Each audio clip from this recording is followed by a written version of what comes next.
It was a little after 8:30 on the evening of July 25th, 1977, in the farming town of Lawndale, Illinois. 10-year-old Marlon Lowe was playing in his family's backyard near Kickapoo Creek when two dark shapes came down out of the sky.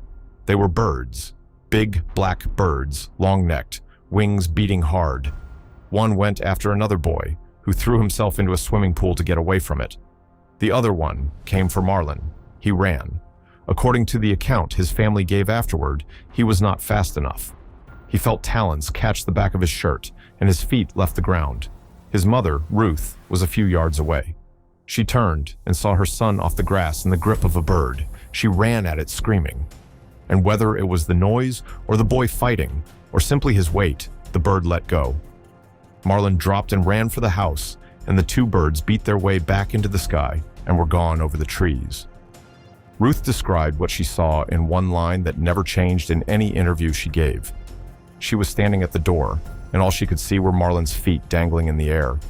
It is one of the most famous monster stories in American history. And here is the part almost nobody who repeats it ever mentions. The bird got bigger. The version told today, the one in every cryptid book and every late-night documentary, describes wingspans of 10 feet or more and says Marlon was carried some 35 feet across the yard. But the earliest reporting people have been able to point back to appears to describe something else entirely. Birds in the range of 4 to 6 feet across, and a boy lifted about a foot off the ground by his shirt before he was dropped. A Danville man named John Walker told the same paper he had seen the bird himself and said the boy was probably the luckiest kid in the world, that it caught his shirt and not his flesh. Nobody has produced a clean copy of that original clipping to settle it beyond argument, which is part of the point. But the gap is real, and it is enormous. Somewhere between a summer evening in Illinois and the legend it became, the animal doubled in size. It would mean less if the Lowes were the only ones. They were not. That same summer, a scatter of large bird reports moved across Illinois, dark shapes circling over towns, gliding the rivers, turning up through late July and into August across the center and south of the state. Days after Lawndale, a man named John Huffer filmed two large birds near Lake Shelbyville, and that footage turned up later in television treatments of the case. The film is real, but there is nothing in the frame to measure the birds against, no fixed object, no scale, which means it might show two enormous birds. It might equally show two ordinary large birds a long way off. This is the space the whole story lives in, not confirmed and not dismissed. Something happened in that yard to a family who never stopped saying so.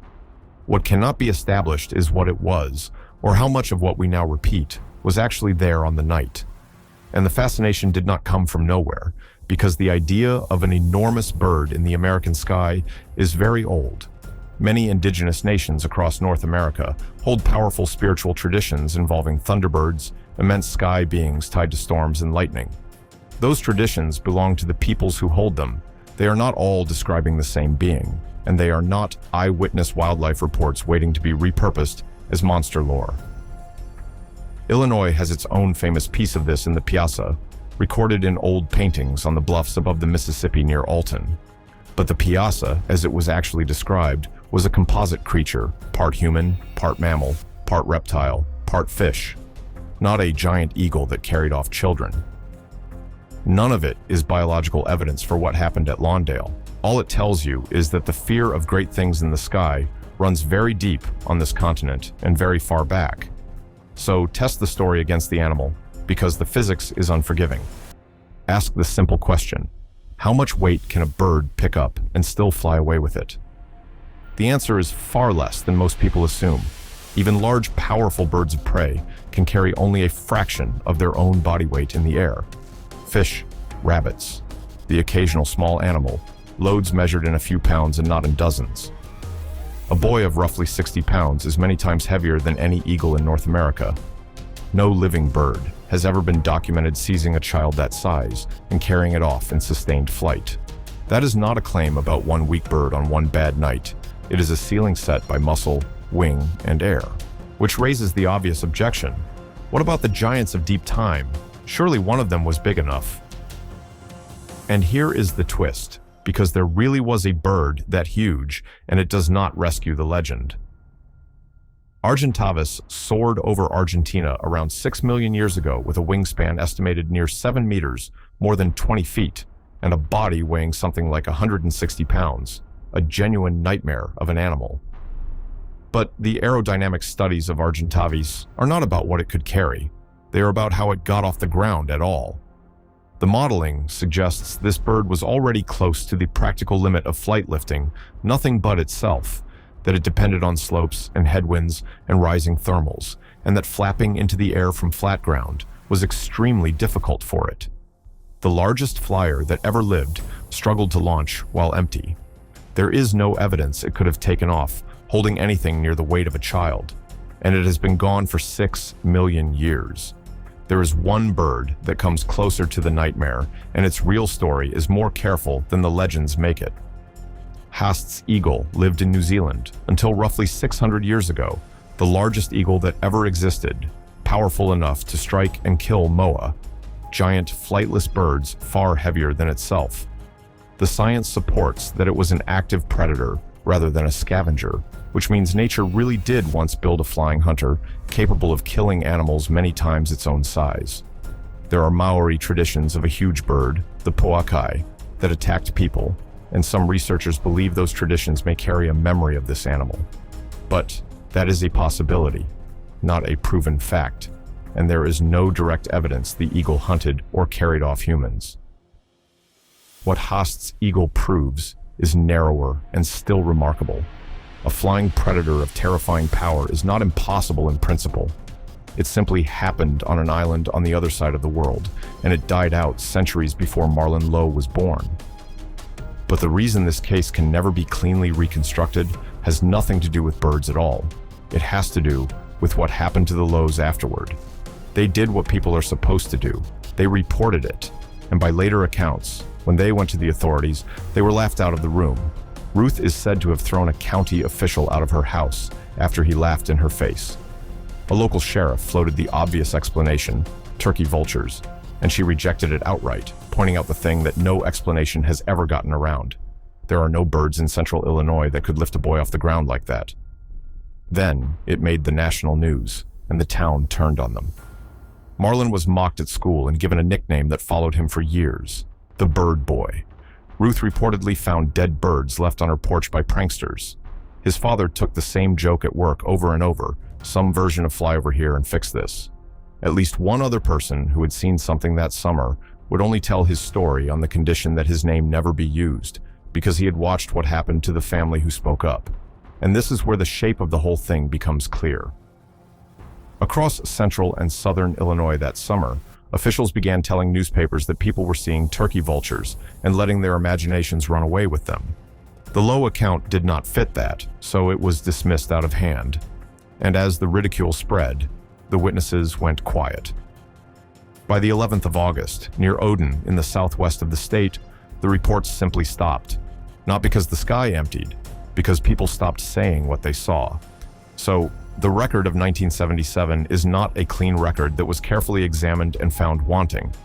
It is a record that collapsed under mockery within about 3 weeks, leaving one family holding a story nobody wanted, while everyone else who might have added to it or corrected it decided it was not worth the cost. Which is the objection every skeptic raises, and it deserves a direct answer. If no bird could have done it, what happened in that yard? The answer comes in 3 parts, and not one of them requires the family to be lying. The first is the ordinary explanation, and it is strong. Illinois has no shortage of large, dark birds, turkey vultures chief among them, with wingspans around 6 feet, soaring over open country all summer. In the panic of an evening, with a child screaming and adults running, an ordinary large bird looks far bigger and far more menacing than it is. There is a wrinkle, though. Turkey vultures eat carrion. They do not attack living children. And whatever came at Marlon Lowe, by his family's account, physically caught his clothing and pulled him off his feet. The second is the size of the claim itself.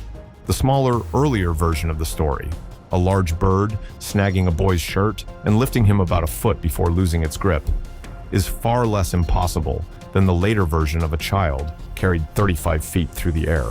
A big bird briefly hooking the loose fabric of a sleeveless shirt and dragging a light child a step before letting go is at least imaginable. The dramatic version is not, which means the modest account might have a foothold in reality even where the famous one cannot. The third is that it can no longer be reconstructed. We do not know the species or the true size or which details each witness actually saw and which got filled in later. As many as 7 people witnessed at least part of it, and their accounts were said to agree. But the event is nearly 50 years gone. Every retelling has been laid over the last one, and the only careful interviews were done by researchers who already believed something extraordinary had happened. Honesty requires saying plainly what the skeptics get right. There is no body. There is no photograph. There is no medical record of talon wounds. In nearly 50 years, no giant bird has ever been shot, captured, or scientifically documented anywhere in North America. And there is a famous piece of proof that enormous numbers of people will swear they have seen. An old photograph of frontiersmen standing in front of a barn, pinning up a dead bird with a wingspan longer than the men are tall. Vast numbers of people are certain that picture exists. They remember it in detail, where they saw it, what it looked like. It does not exist. No one has ever produced it. It is a shared false memory, tangled up with an old newspaper story from the 1800s. And that photograph is the perfect emblem of how this whole thing works. Because the Lawndale case is not really a case study in a giant bird. It is a case study in how a story gathers certainty every time it is told. The wingspans grow. The distance stretches. The number of witnesses hardens into a fixed figure repeated as fact. A photograph that was never taken becomes something thousands of people are sure they once saw. The evidence that was never there gets manufactured slowly by repetition. But conceding all of that does not close the case, because the real claim was never that Illinois was hiding a species of 10-foot predatory bird. Half a century of looking has produced no animal, no body, and no clear image, and almost certainly it is not out there. The real claim is narrower and stranger than the legend.